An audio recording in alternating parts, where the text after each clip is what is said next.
Hello mga langga.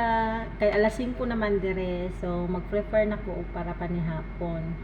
So mao ni ang panihapon namo karon. Pasayan. So ako lang siya gi-oven pero ako siya daang mariniton og kuan. Kani siya nag-blend lang ko og ahos, bombay, saka buok magi og chili powder gamay, kurkum, paminta powder og kanang paprika.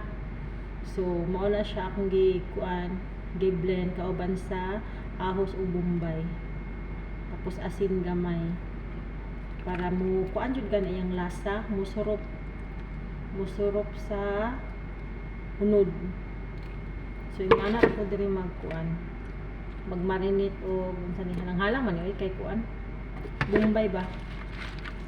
Pero nindot man gud siya butangan ka ng bombay ug ahos kay pag dili siya baho. Dinani ko magmarinate. Halang lang gyud siya.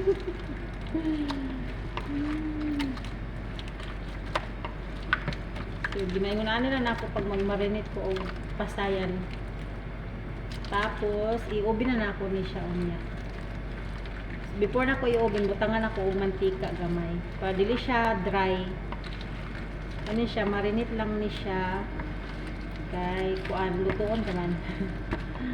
Para ang iyang lasa mo kuan jud sa unod ba. Muna na siya mga langga.